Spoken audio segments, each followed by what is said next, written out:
अहाना को उसकी माँ ने घर से बाहर निकाल दिया। एक ऐसा पल जो किसी भी बेटी के जीवन में सबसे बड़ा धक्का होता है। एक वह जगह जहां उसने अपने बचपन की हंसी खुशी के पल बिताए थे, जहां उसकी हर गलती पर दुलार मिला करता था, आज वही दरवाज़ा उस पर बंद हो गया। और फिर एक औरत की सबसे कमज़ोर घड़ी शुरू होती है, जब वह ना अपने ससुराल की होती है और ना मायके की। उस रात अहाना ने अपने जीवन का सबसे कठिन फैसला किया और बस स्टॉप की ठंडी बेंच को अपना सिरहाना बना लिया। जी हाँ, हम आपके लिए लेकर आए हैं बड़े घर की छोटी बहू के आने वाले एपिसोड की ऐसी अपडेट जो न केवल भावनाओं से भरपूर है बल्कि समाज की सच्चाई भी उजागर करती है। जहाँ कल तक अहाना की आवाज़, उसकी हंसी, उसके विचार उस बड़े घर की गलियों में गूंजा करते थे, वहीं आज वही अहाना चुपचाप भारी कदमों से उस दहलीज को पार कर रही थी। एक ऐसी दहलीज जिसे उसने दिल से अपनाया था, लेकिन जिसने उसे कभी पूरी तरह स्वीकार नहीं किया। वह अहाना जो अपनी सादगी, ईमानदारी और सशक्त विचारों से उस घर के वर्षों पुराने रीति रिवाजों को सवालों के कटघरे में लाती थी, आज अकेली, अनसुनी और अपमानित होकर घर से बाहर निकली। यह उसकी आत्मा की आवाज़ थी, उसका आत्मसम्मान, जो उसे अपने अपने लोगों से ही दूर ले जा रहा था। दुर्गा देवी के घर से निकलते हुए उसकी आंखों में आंसू नहीं थे। शायद इसलिए नहीं कि वह दुखी नहीं थी, बल्कि इसलिए कि वह टूटी नहीं थी। उसकी आंखों में था एक अटल निर्णय, एक चमक, जो कह रही थी कि वह अब अपने लिए जिएगी, अपनी पहचान बनाएगी। उसे एक उम्मीद थी कि दुनिया में एक ऐसी जगह होगी जो उसे बिना किसी शर्त, बिना किसी सवाल के अपना लेगी। और वह जगह थी उसकी माँ की गोद। वह मायके की ओर चली, मन में विश्वास लेकर कि माँ उसे गले लगाएंगी, समझेंगी। लेकिन जब वह अपने ही घर की चौखट पर पहुंची, तो उसे वह अपनापन नहीं मिला। उसकी माँ, जो उसका नाम सुनते ही ममता का दूसरा नाम लगती थी, आज उसे देखकर स्तब्ध रह गई। माँ की आंखों में चिंता की लकीरें खिंच गईं। शायद इसलिए नहीं कि अहाना आई है, बल्कि इसलिए कि वह इस हाल में क्यों आई है। अहाना, तुम अचानक? माँ के इस सवाल में एक घबराहट थी, एक अनकही चिंता, और फिर अहाना ने वह सत्य कह दिया जिसे सुनने के लिए शायद उसकी माँ भी तैयार नहीं थी। हाँ माँ, मैं वह घर छोड़कर आई हूँ, हमेशा के लिए। अब मैं यहीं रहूंगी। ये कहते वक्त उसकी आवाज़ में कंपन था, लेकिन दृढ़ता भी थी। मगर इस एक वाक्य ने पूरे घर की हवा बदल दी, जैसे किसी ने समय को रोक दिया हो। हर चेहरा सुन्न, हर आंख हैरान। उसे लगा था माँ उसे गले लगाएंगी, सहारा देंगी, लेकिन सदियों से चले आ रहे सामाजिक नियम ममता के आलिंगन से भी अधिक सख्त निकले। माँ ने कठोर स्वर में कहा, अहाना, तुम्हारी शादी हो चुकी है अर्जुन से। अब वही तुम्हारा घर है, वही तुम्हारी पहचान। तुम कुछ दिन रह सकती हो, लेकिन हमेशा के लिए नहीं। मायका केवल विश्राम स्थल होता है, स्थायी घर नहीं। यह सुनकर अहाना के पैरों तले जमीन खिसक गई। जिस घर में उसने खुद को सबसे सुरक्षित महसूस किया था, वह भी उसे पराया कर गया। उसका दिल टुकड़े टुकड़े हो गया। उसने कांपती आवाज में कहा, ठीक है माँ, अगर आप भी मुझे पराया समझती हैं, अगर मेरी पहचान अब केवल किसी और की अमानत है, तो मैं इस घर में भी नहीं रहूंगी। आंसुओं का सैलाब उसकी आंखों में उमड़ रहा था, लेकिन उसने उन्हें बहने नहीं दिया। अब की बार उसका दिल तो टूटा, लेकिन हौसला नहीं। इस बार वह निकली, लेकिन बिना किसी मंजिल के। उसने दो घर छोड़े थे, एक ने उसे अपमान दिया और दूसरे ने अधिकार छीन लिया। वह सोचती रही, क्या इस दुनिया में कोई भी कोना ऐसा नहीं है जो मेरा हो। वह रात घनी होती जा रही थी। शहर का शोर पीछे छूट गया और वह पहुंची एक सुनसान बस स्टॉप पर। वहां की ठंडी हवा उसके चेहरे से टकरा रही थी और उसकी भीतर की तपिश को और बढ़ा रही थी। उसके बैग में रखी मूर्तियां, जो उसके आत्मनिर्भरता और कला का प्रतीक थीं, आज उसे खुद पर हंसती प्रतीत हो रही थीं। उसने खुद से कहा, अहाना, यही तुम्हारी नियति है। कल तक तुम एक बड़े घर की बहू थी और आज एक लावारिस मुसाफिर। उसने आत्मसम्मान की लड़ाई तो जीत ली थी, लेकिन घर की जंग हार गई थी। रात भर उसकी आंखों में नींद नहीं थी। उसे अर्जुन का चेहरा याद आया, जिसने मुंह मोड़ लिया था। उसे दुर्गा देवी की ममता याद आई, जो समाज के डर से सिमट गई थी। उसे अपनी बहन की बातें याद आईं, जिसने उसका साथ दिया था, लेकिन अब सब पीछे छूट गया था। उस अंधेरी रात उस कठोर फर्श पर लेटे हुए अहाना ने एक नई शुरुआत की नींव रखी। उसने खुद से वादा किया, मैं वापस नहीं जाऊंगी, कम से कम तब तक नहीं जब तक खुद की पहचान नहीं बना लेती। तो अब सवाल ये है, क्या अहाना की यह बेबसी दुर्गा देवी तक पहुंचेगी? क्या अर्जुन अपनी पत्नी की तलाश में निकलेगा? क्या अहाना की माँ समाज की परवाह छोड़कर अपनी बेटी को गले लगाएगी? या फिर क्या अहाना संघर्ष की आग में तपकर खुद को एक बड़ी बिजनेसमैन के रूप में स्थापित करेगी? यह तो वक्त ही बताएगा कि यह रात एक अंत थी या एक नई शुरुआत की पहली सीढ़ी। कल हमने देखा कि अहाना सुबह से ही असमंजस में थी। उसके चारों ओर के चेहरे उससे जैसे कुछ पूछना चाहते थे, लेकिन वह खुद अपने दिल से जवाब ना निकाल पा रही थी। वह चुपचाप अपने 2 बैग समेट रही थी। उन्हीं बैग में थीं वो मूर्तियां जिन्हें उसने प्यार से, दिल से बनाया था। सब समझ गए थे, वह मायके जाने की तैयारी में है।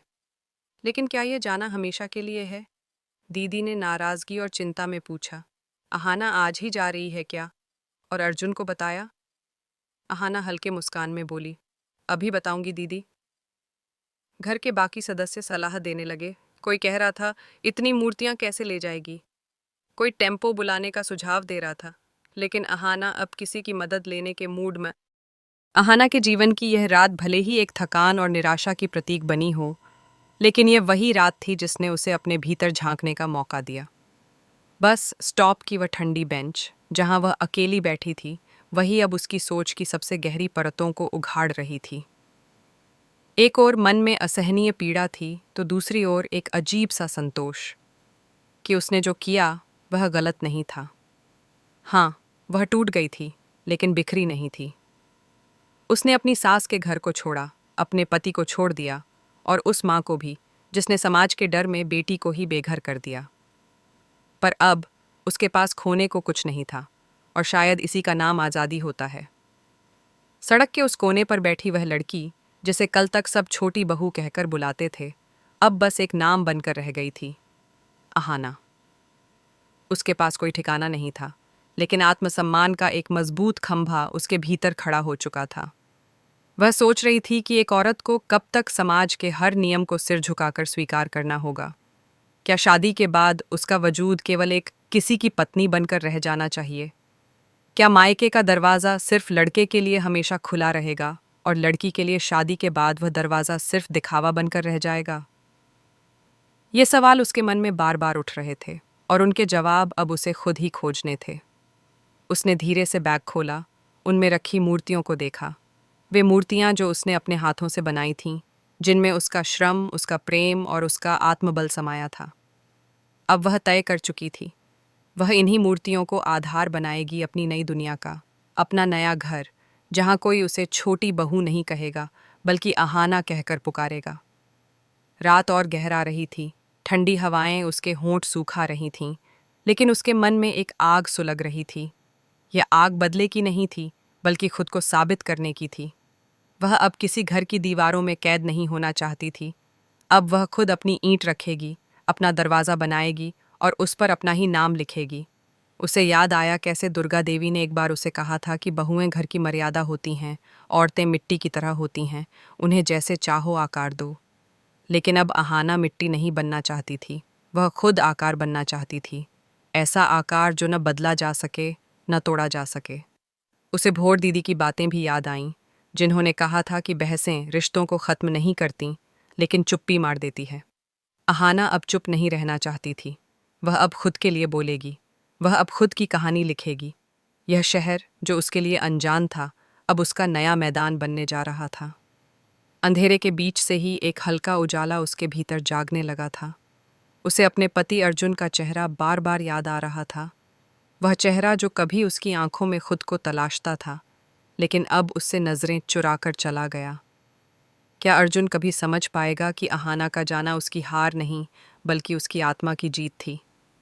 क्या दुर्गा देवी को कभी यह एहसास होगा कि उन्होंने एक मजबूत लड़की को सिर्फ परंपराओं की बेड़ियों में जकड़कर कितना बड़ा अन्याय किया है? क्या उसकी माँ को कभी यह पछतावा होगा कि उन्होंने समाज की बंदिशों के डर से अपनी ही बेटी को दरवाजे से लौटा दिया? इन सारे सवालों के जवाब अब अहाना को अपने जीवन से निकालने थे। वह किसी के पास जवाब मांगने नहीं जाएगी। वह अपने कर्म से, अपने संघर्ष से दुनिया को दिखाएगी कि जो लड़की आज बस स्टॉप पर है, वह कल किसी कंपनी की CEO भी बन सकती है। उसे अपने उस सपने की भी याद आई जो कभी उसने अपनी सहेलियों से बांटा था। एक खुद का आर्ट स्टूडियो, जहां उसकी बनाई मूर्तियां बिकें, जहां लड़कियों को वह प्रशिक्षित करे जो अपने पैरों पर खड़ी होना चाहती हैं। अब वही सपना उसके सामने फिर से जीवित हो उठा। पर रास्ता आसान नहीं था।